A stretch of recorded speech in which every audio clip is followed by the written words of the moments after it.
Chers amis, bonjour, Parashat Vayeshev, Tafshin Pebet.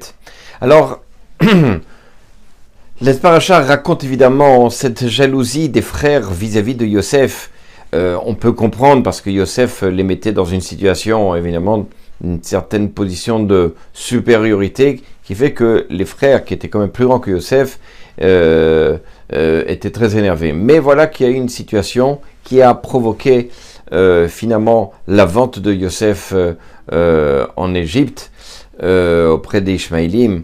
C'est que Yosef est arrivé à un moment donné et il voit les frères manger de la viande, apparemment la viande qui n'avait pas eu de shrita. Alors Yosef, il pensait faire bien de leur dire, qu'est-ce que ça veut dire? Vous n'avez pas fait quelque chose qui est en règle. À ce moment-là, les frères n'en pouvaient plus, ils ont décidé, nous allons le tuer, nous allons le prendre et le jeter dans le puits rempli d'eau, et puis c'est fini comme ça.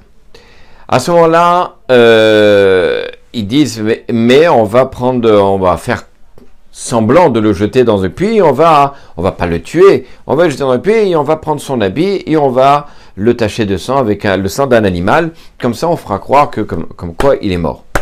À ce moment-là, Yehuda entend cette chose, il est partant avec eux, mais lorsqu'il entend cette chose-là, de mettre du sang sur l'habit, il a une expression, il dit, Vayomer Yehuda, il a dit Yehuda à ses frères, Ma betsa kinarog achenu vechisinu et damo, mais qu'est-ce qu'on a à gagner en tuant notre frère, en tuant ton frère et en cachant son sang, c'est-à-dire en faisant comme s'il était mort, et on va prendre du sang d'un animal pour faire croire qu'il a été tué.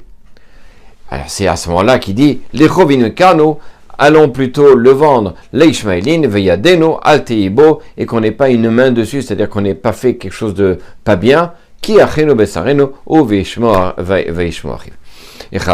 Et comme ça, on n'est pas, parce que c'est quand même notre frère, et finalement, tous ses frères ont été d'accord avec Yehuda, c'était quand même lui le patron.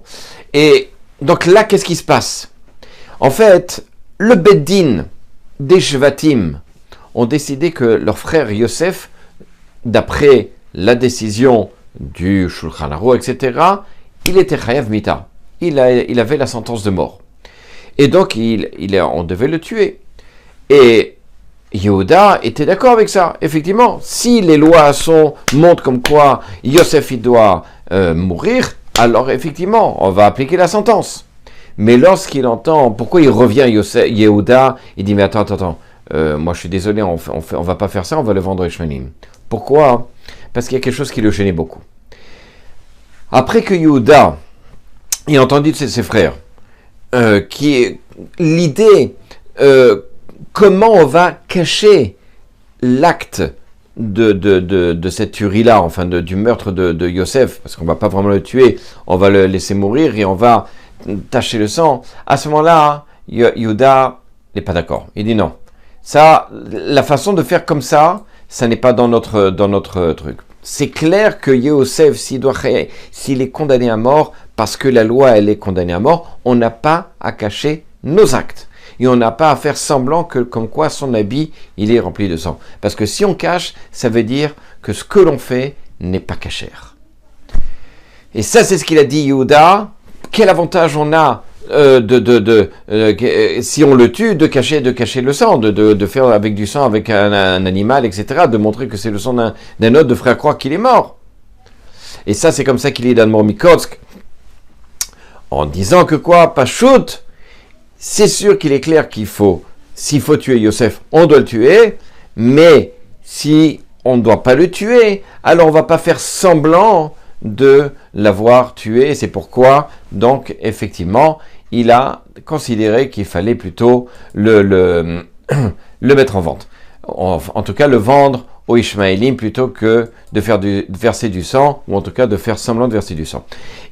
L'idée est comme ça, c'est écrit dans Brachot, quelque chose d'extraordinaire. Dans Brachot, dans Kafé, là-bas c'est rapporté à propos de Rabbi Yochanan ben Zakkai, le grand de la génération qui était très malade, qui allait mourir, et sur son lit de mort sont arrivés évidemment tous ses élèves autour de lui, en train de pleurer, et alors il leur a dit, les élèves ont commencé à leur dire tu es la lumière d'Israël, tu es la Amoud Apati, Shachemini, etc. Apati, Shachazak, tu es la force qui nous tient, etc. Pourquoi toi, Rabbi Yochanan ben Zakkai, tu pleures avec toutes les mitzvot que tu as? Alors il leur a dit Ilou lifne meler basabatam, si je devais aller devant un roi de chair et de sang, d'accord, et que ce roi-là, sa colère contre moi, effectivement, c'est pas une colère éternelle. Au bout d'un moment, il va s'arrêter de s'énerver. Et s'il veut me punir, au bout d'un moment, il va décider de ne plus me punir.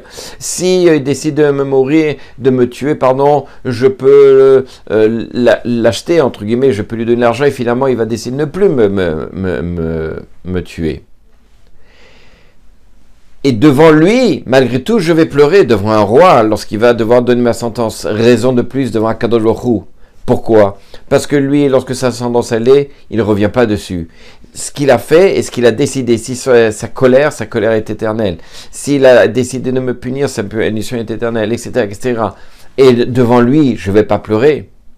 Alors, les élèves disent, bon, mais qu'est-ce qui se passe? Rabbeinu, donne-nous la bracha, donne-nous finalement une bracha avant que tu meurs.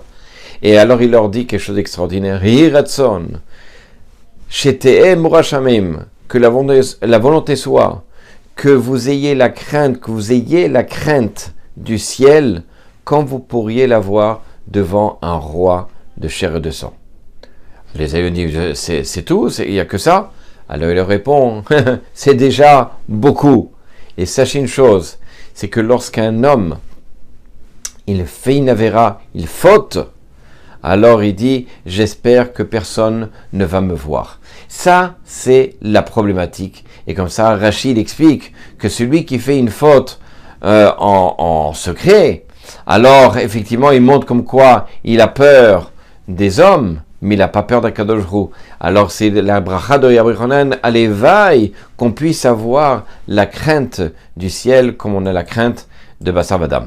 Alors, c'est ça le comportement, c'est comme ça que le comportement qu'a eu le maître devant ses élèves lorsqu'un maître il s'en va, quelqu'un de grand il s'en va, il dit on a une responsabilité. Cette responsabilité, c'est de montrer qu'on est émette, qu'on est vrai, et que chaque chose que l'on fait, on n'a pas à se cacher.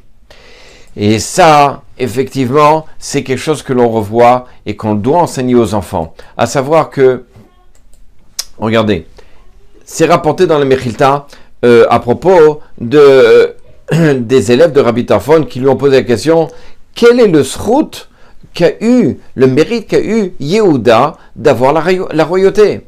Et il explique comme ça dans le Midrash, c'est que Yehuda, il a répondu cette fameuse phrase Ma betsa kinarok. Quel est cet avantage? Qu'est-ce qu'on a si on fait semblant de tuer, mais il va mourir, mais on va prendre son habit de sang, etc., etc. C'est-à-dire que il explique comme ça, le Rabbi Chaim Shmulevitz, il explique comme ça que c'est vrai que Yehuda, il a expliqué derrière ce message-là que l'homme, il doit être responsable. Et quelqu'un qui est responsable, c'est quelqu'un qui ne cache pas ses actes. Et s'il cache ses actes, alors c'est que ses actes ne sont pas vrais. Et c'est comme ça que l'histoire parle à propos du Gaon Rabbi Shimon Raphaël Hirsch, qui, son premier livre, lorsqu'il a sorti son premier livre, il a écrit son nom, comme quoi c'était lui qui avait écrit. Et il dit, celui qui n'écrit pas son nom lorsqu'il écrit un livre, alors ça veut dire qu'il se cache et il n'est pas responsable de ce livre-là, donc ce livre-là, on n'a même pas à le lire. Combien c'est important de montrer qu'on est responsable de soi, de nos actes, de ce que l'on fait. C'est rapporté à propos, un autre exemple, du Gaon de Rabbi Elchanan Wasserman Zatzal, qu'il étudiait 18 heures par jour. 18 heures par jour, vous imaginez, il ne ratait pas une seconde d'étude. Il était sans arrêt devant son stander, il étudiait. Mais il consacrait quand même 3 minutes à regarder le journal sur son stander. Il n'allait pas se cacher, il n'allait pas à droite, à gauche, pour pouvoir se mettre à regarder le journal. Alors une fois, effectivement, ses élèves sont allés le voir, on lui a dit, mais Rabbi, pourquoi tu le fais comme ça en public? Alors il a répondu assez rapidement et dit, pour montrer que si c'est permis, alors c'est permis devant tout le monde. Et si c'est interdit, même dans la cave, le faire, c'est interdit. Et ça, c'est un message très important, surtout dans notre époque où on est en train de montrer chaque chose, combien lorsque l'on fait quelque chose et que l'on est responsable de ces actes, alors on n'a pas à se cacher. À bientôt.